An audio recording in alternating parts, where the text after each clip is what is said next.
What do you mean I'm fired? I couldn't believe it.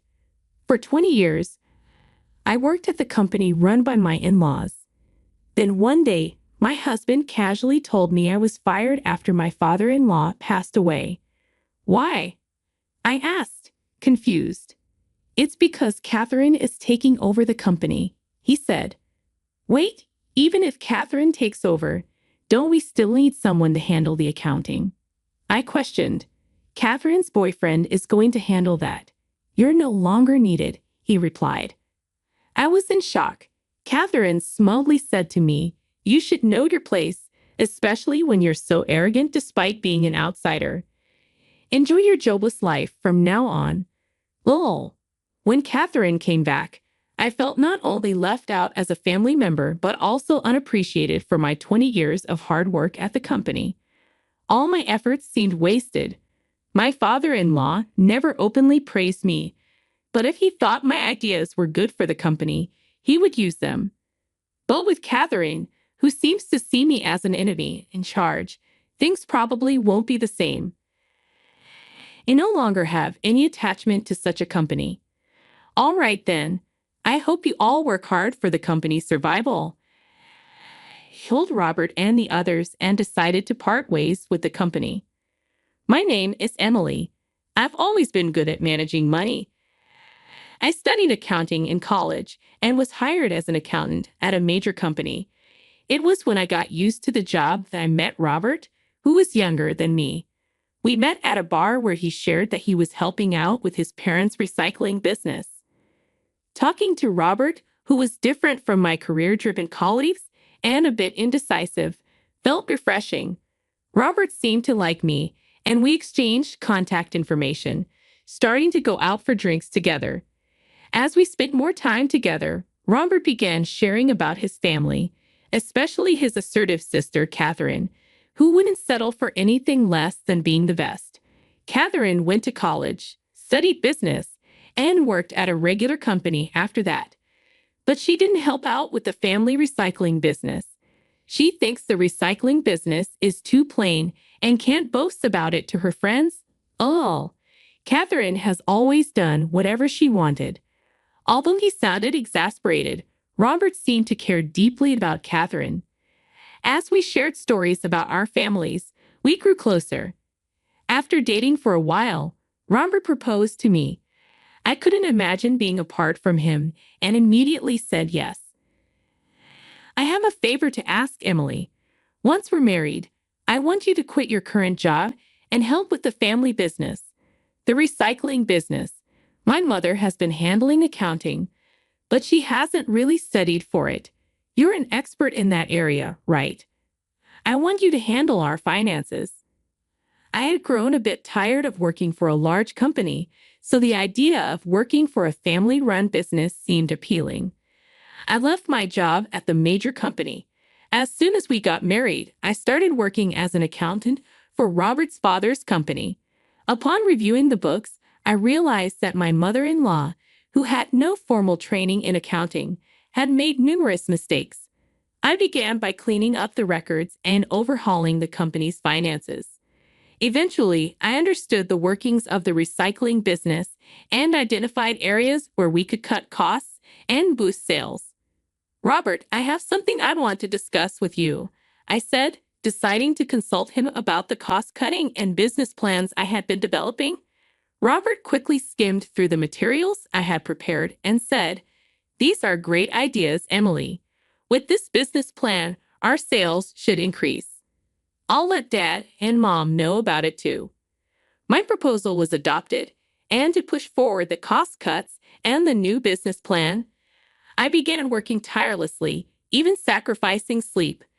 Thanks to these efforts, the company's performance steadily improved, and we were able to hire new employees. As the company thrived, the locals started taking notice. I actively engaged with the community, and our business grew as a community-based store. Time flew by, and before I realized it, 20 years had passed since I joined the company. While the employees and locals grew fond of me, Robert and my in-laws seemed to take my dedication for granted. "Emily, dear, aren't you working too hard? Are you getting enough days off? A local lady who lived nearby asked. But Robert just laughed. No, she's passionate about her work, so she's fine. Even if she gets a day off, she doesn't have any significant hobbies anyway. Haha. I've known about this company since Robert's parents started it, but its growth is thanks to Emily, right? You should at least give her a big bonus. The local lady suggested. She's my wife, so she doesn't need a bonus. Living off the company's money is more than enough, Robert replied dismissively. Despite the concerns of those around me, I continued to work hard for the company. I found fulfillment in my job and being involved with the community. I wasn't bothered by the lack of days off or bonuses. What concerned me was Robert's frequent nights out. Robert, you seem to be going out a lot lately at night. Where are you going? I asked. I'm working, expanding my network, he replied. If it's for business, can't you do it during the day? Stop nagging. I have my way of doing things. You're just a mere accountant, so stay quiet. I see, but if there's any issue at work, please let me know, I said. Yeah, got it, Robert responded, seeming annoyed and distancing himself more from home. One day, I received a phone call at home from a warehouse of one of our business partners. Emily, something terrible happened. Bob, who came to pick up the goods, suddenly collapsed.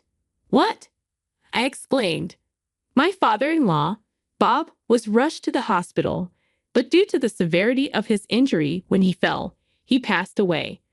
Mourning his sudden death, many from our business partners and the community attended the funeral. After a long time, I saw Catherine, who had moved out after getting a job. Catherine was taken aback by the grand funeral. This company seemed like it could go under any time. When did it grow so big? She asked. It's all thanks to Emily, one of the employees said. She turned the company around, increased the profit margin, and expanded the business. When profits increased, she suggested redistributing them to us, which boosted our morale. Seeing Emily work hard inspires us to do the same. What's so great about slightly improving the performance of such a small company? Catherine seemed upset that the employees were praising me and not paying attention to her. Whenever Catherine saw me, she treated me like a servant. Emily, I'm a bit thirsty. Could you get me a cold drink? I can make tea if you'd like, I offered. I said I want something cold. You might not understand since you've worked in a small company, but in big companies, the boss's word is absolute. I don't think you're my boss, though. Don't nitpick. In our family hierarchy, I am above you. After the funeral, Catherine called Robert and my mother-in-law into a room. Robert, Mom, I'd like to discuss our future as a family. Please come, she said. Glancing at me coldly, she added, this is a family discussion, so Emily, you're not welcome. Leaving me stunned, Catherine led Robert and her mother into another room. An hour later, Robert came out and casually told me, I've decided to hand over the company to my sister. Wait, what? I was shocked. It seemed the topic of the family discussion was about who would take over the company after their father's passing. Robert, who wasn't assertive enough to lead, was reluctant to become the CEO, and their mother didn't want to be at the forefront. Seeing their reluctance, Catherine declared that she would be happy to become the CEO, and they gratefully accepted her proposal. But Catherine has never been involved in this company. Is that okay? I asked. Stop with the annoying comments and stay out of family matters, Robert replied. I am family too, and have been dedicated to this company. I argued. You're no longer an employee. What do you mean I'm fired? Even if Catherine takes over, someone will still need to handle accounting, right? Catherine's boyfriend is apparently going to handle it, so we don't need you anymore. This is unbelievable. Catherine smugly added, you should know your place, mispraised by others. Enjoy your unemployed life. When Catherine returned, I was not only treated as an outsider in the family, but also disregarded for my years of dedication to the company. treated as if it was nothing, and my job was taken away. The struggles and efforts felt worthless. Although my father-in-law never openly praised me, he always considered my suggestions beneficial for the company. With Catherine, who sees me as an enemy, at the top, that won't happen anymore. Have no more attachment to such a company. Okay then, good luck with the business, I said. Decided to part ways with the company and started a new life at home after seeing Robert off. However, a few months later, Catherine and Robert came to my house. Catherine, what's going on? I asked. What do you mean, what's going on? Our company's performance has been deteriorating ever since you left. You didn't hand over properly, did you? She accused. What? I did the minimum handover. Why do you think the performance dropped? Have you been reviewing the monthly expenses? You have to properly calculate the difference between revenue and expenses, or else you'll be in the red. I've always been doing that. I studied management, unlike you. Isn't the fundamental problem with the way the business is being run? Even if everything else is in place, if you're going to say that, then tell us what you've done. Catherine challenged. As I remained silent, Robert spoke up, trying to be patient. Emily, you must be getting bored just staying at home. If you help out the company, I can give you some allowance, so come back. Despite ruthlessly driving me away before, his sudden shift in attitude, wanting to call me back as the business becomes precarious, left me dumbfounded. I declined. I don't wish to return to that company anymore, I said firmly. Hearing my words, Catherine flared up. What? Despite being a full-time housewife, how dare you refuse like that? Do you not care about our family's company? You're the one who doesn't care about the company. I'm the CEO now. How am I not caring about the company? She retorted. Weren't you the one who originally said the company was plain and boring? You only took on the role because the title female CEO sounded cool and you could brag about it. Don't act like you care now. I said, standing my ground. Your boyfriend Zach told me during the handover. I said, so what? No matter the reason. I saved the company when there was no successor. Catherine replied, saved the company. I believe the current downturn is due to you, Catherine. What do you mean? While I'm at home during the day, I often hear gossip from the regular customers in the neighborhood. They've seen you with Zach out shopping and even traveling during work hours. That was for business trips, Catherine claimed. In the 20 years I worked there, I never once saw an accountant go on a business trip. Can you tell me specifically which clients you were meeting with? Why should I tell you? You don't work for us, she snapped. Your boyfriend Zach is quite talkative. During the handover, he boasted about how he could travel and shop using the company's money now that his girlfriend is the CEO. Catherine's face contorted in anger. Zach, he's such a blabbermouth. Employees won't follow a CEO who appoints her boyfriend as the accountant and misuses the company's funds. Isn't the problem with the actions of you and your boyfriend? My words made Robert glare at Catherine. Catherine, is this true? If it is, it's embezzlement. It's not like that. She's just making things up. Then let's see the books.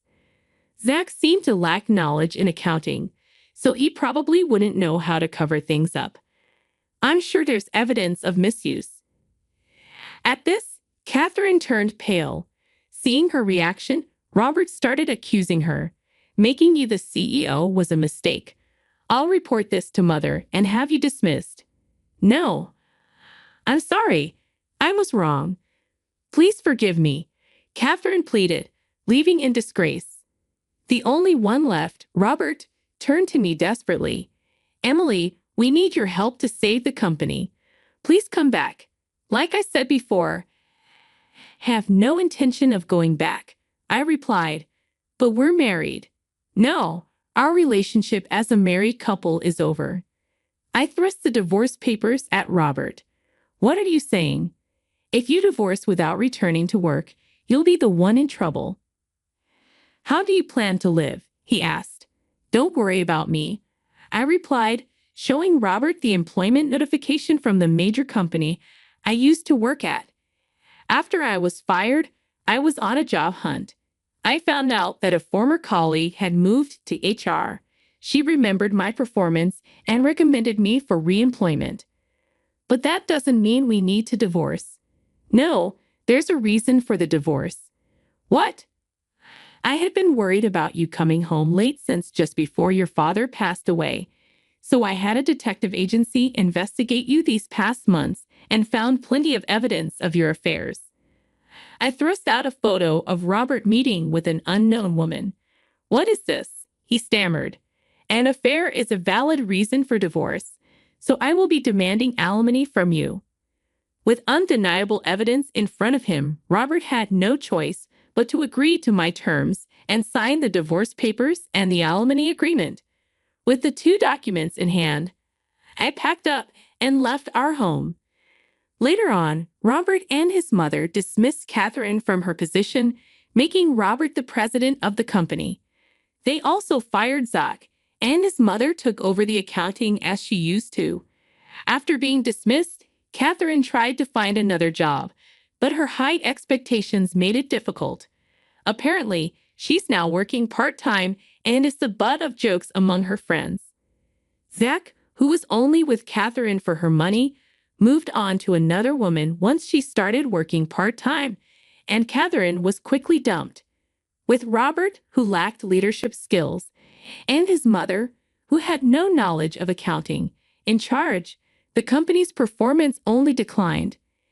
Employees started to leave, and the company eventually went bankrupt. Robert and his mother were drowned in debt. I heard Robert's mistress disappeared when she found out Robert was out of money. Robert, who had never worked for a company, could only find part-time jobs and struggled to pay off his debts.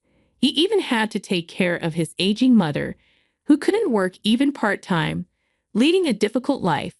On the other hand, I regained my old skills and am working competently at the major company. My former colleagues appreciate my return, and I am rightfully rewarded for my hard work, being recognized and valued for my efforts. I've come to realize once again that the best place for me is where I'm needed. I vow to continue to work hard to meet the expectations of those around me.